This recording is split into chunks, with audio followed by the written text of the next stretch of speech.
So middle-aged crazy. So that's for men and women. So what were you referring to? A middle-aged crazy? Because I've heard different aspects of that. Well, women, of course, go menopausal, which can be very difficult to get through. With men, it's not so much physical, although you're aware of your waning physical abilities, as it is mental. The fear, basically, that you wasted your life. That's starting to get to me for sure. Well, of course it is. It gets to everybody. It's because very few people, if anybody's lives, ever live up to their own expectations when they start out. I didn't think it was going to be this way. Well, no, you're right, because you were a kid and you didn't know how it was going to be. Right. That's what I end up ending that thought on. Well, that's the only way you can end it. I Yeah. mean, you know, we all of us do the best we can with what we know at the time. Oh, why did I do that? Well, because you didn't know any better, and you did the best with what you had. And if you went back and you were in the same circumstances, you'd do it again for the same reason. No, this time would be different. No, I don't think so. It would only be different if you would be different, and you wouldn't be. Yeah, it's a little more potent too. I think for younger generations now, because it's like with video games, it's like, oh, well, I have a saved game slot. Let's just load the game back in the beginning and let me make different choices. Yeah, Yeah, people get used to the ability to do that, but trust me, you yeah, can't. You yeah, can't even go to Panda Land or whatever it is yeah. in what was it? World of Warcraft: Mists of Pandaria expansion. Yeah, Yeah, Pandera. So you can't go to You can't go back to Pandera. yeah, You can't return to the Golden Age. You can't even get back to the X Files.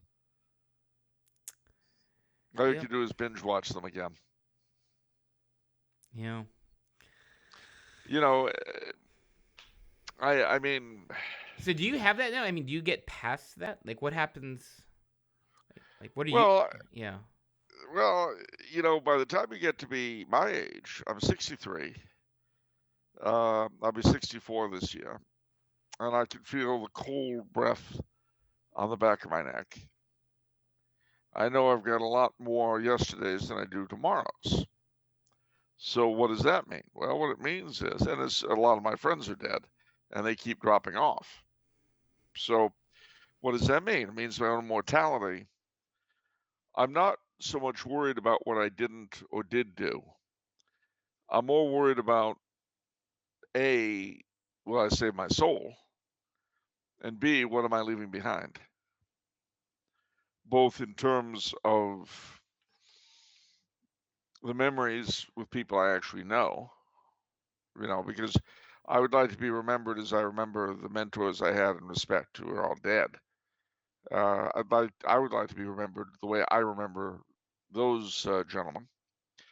But more important than that is leaving tools, leaving learning behind that young people can use in their own chapters of the struggle.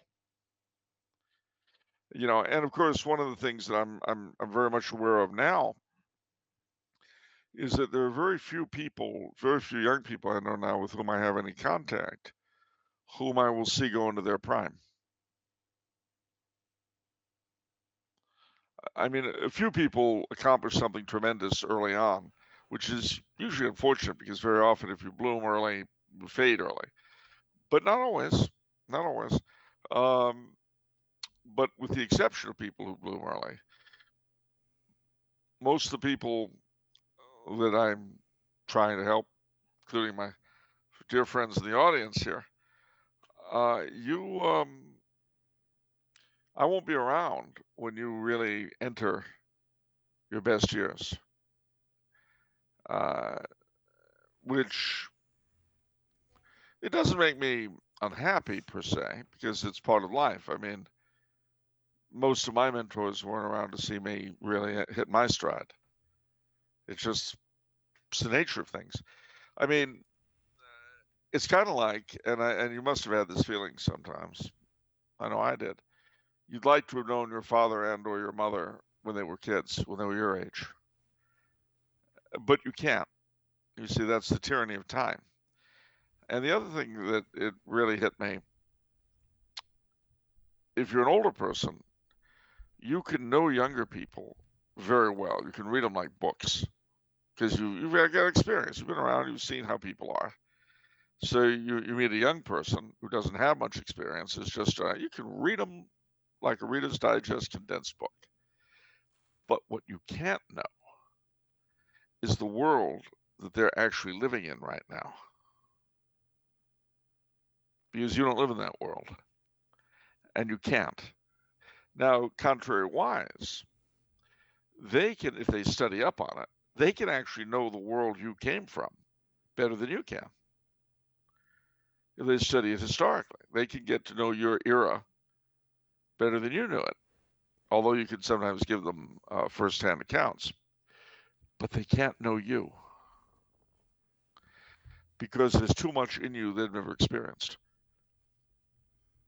Hmm. Now, what does often happen, of course, is that they will know you when you're gone. They'll look back, if they got to know you well enough, they'll look back and they'll say, oh, heavens, that's what that was about. I get it now. And again, it's all part of the natural movement of things. You know, when I hold my great niece or my great nephews,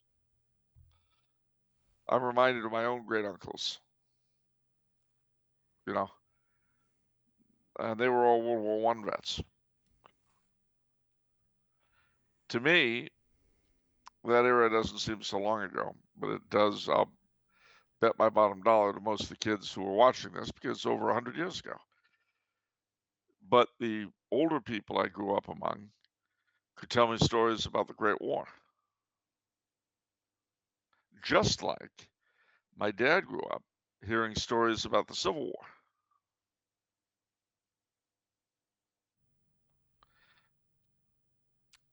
Hmm. which seemed like forever ago. I mean, one of my earliest memories are the waning days of the Civil War centennial. But my dad had known people who fought in it. You see what I mean? Yeah. So similarly, we just had this World War One centennial, but I knew a lot of people who had fought in it, and I bet for a lot of our viewers and our listeners, the World War One centennial was for something that had occurred a million years ago. Might as well have been, but it was very much a part of the world I grew up in. So to answer your question, I'm sorry I've taken so much time with this, but to answer your question, a lot depends on whether you're happy on where you are now. Because if you're happy, and this is whether you're 20, 30, 40, 50, 60, if you're happy with where you are now, basically, I mean, we all have reasons, you know, discontent always, but if you've got, if you've got a basic contentment with where you are, then your past, even the parts of it that weren't very pleasant, are simply the path that got you here. You see, and so you're not unhappy with it because unless it had happened, you wouldn't be here now in where you are. You see, but of course, if you're not happy with where you are, then you're thinking, what could I have done to make it different? Hmm. That's so interesting. I like exploring this path. So let's stay here because there's there's a lot here. So one of the things that's so refreshing to hear you say it um, is sort of an accounting of life and sort of the natural wisdom that comes with age. And I'm taken aback by so many old people who don't do that, where where they don't seem to realize. I forgot how you said it, but they have more yesterdays than than the than days to come. Yeah, than tomorrow's. tomorrows, and they don't do this sort of tidying up that might seem required. I mean, Well, I mean, partly it's a generational thing. You've got to bear in mind that my generation, my joke is that we're the only generation I know of historically that grew old without ever growing up. right. And for a lot of us, not all by any stretch, because if it were for all, then we wouldn't be having this conversation. But for a lot of us, and especially my older brothers and sisters uh, of the first half of the boom, uh, the second half of the boom, we didn't get any of the benefits, but we got all the opprobrium. So anyway, no, the thing is that they wanted to stay young. Don't trust anybody over 30. It means you don't want to turn 30, but then you do. And then you're 40, and then you're 50, and then you're 60, and then you're 70. My brother turned 70 last year, and he and two of his classmates from Blessed Sacrament went down to see one of their teachers, a retired nun, no longer a nun, of course, since many years, who's now 90. Isn't that something? Yeah. And they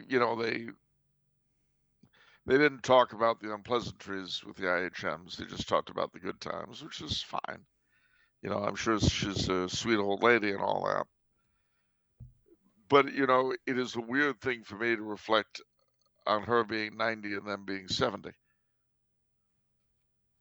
For one thing, we were all a lot closer in age to the nuns who were teaching us than we realized at the time.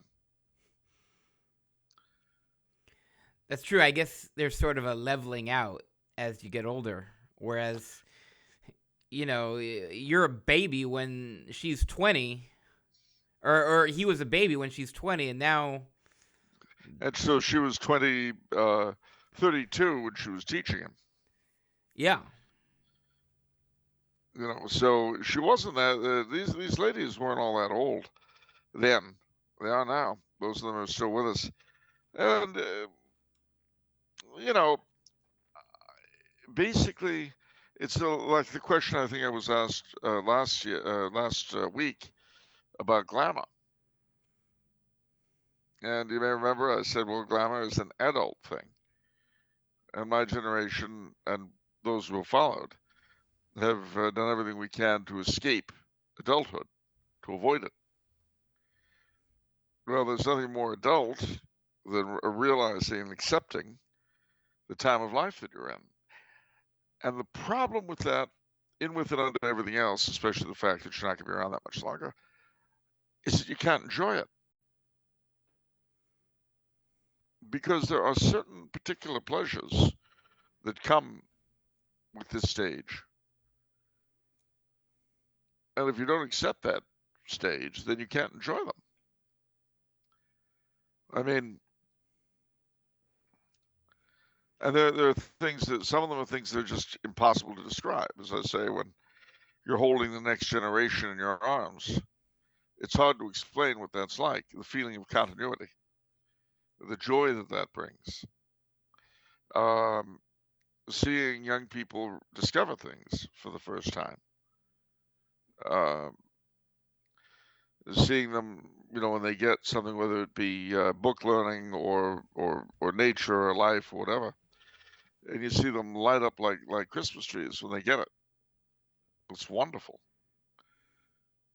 And when you talk with your own pals, your own age group, and you've all been through the wars together, and that too has a sort of weird pleasure to it. So, I mean, I'm sure that if I'm still around in 20 years, late old age has pleasures particular to it that are not particular to early old age. And of course, it'll have annoyances that are particular to it. One of the things I started in early 2021, I think, or maybe, you know what? No, I think it happened in 2020. I started in 2020. um, during the lockdown, was journaling, Oh, having a diary and creating a journal. And I did that for a couple of reasons. One is because I feel like there's moments of inspiration. There are moments that profoundly impact you, and then they sort of fade, and then that's gone, and then it's like it just gets lost in the sands of time a little yeah. bit. And I didn't want that to happen anymore. I wanted that to be kept and preserved for myself to read later and to savor it. Um, but the other thing too, why I did journaling, is because I realized um, how much change I was undergoing. And, I came from a spot where I was really nervous. A much more nervous person. I mean, obviously, and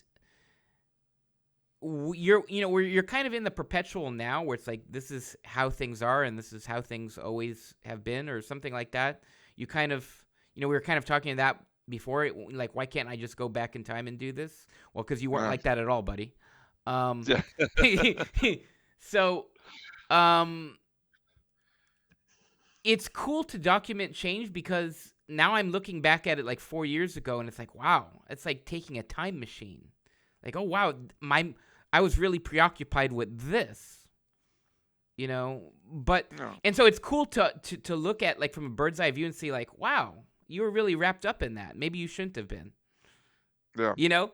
And I think it helps you grow moving forward to sort of have this bird's eye view on yourself and your little molehills that you're True. blowing up. Um, so I highly recommend that for everybody to be. I can't recommend journaling enough. It's so cool. Yeah.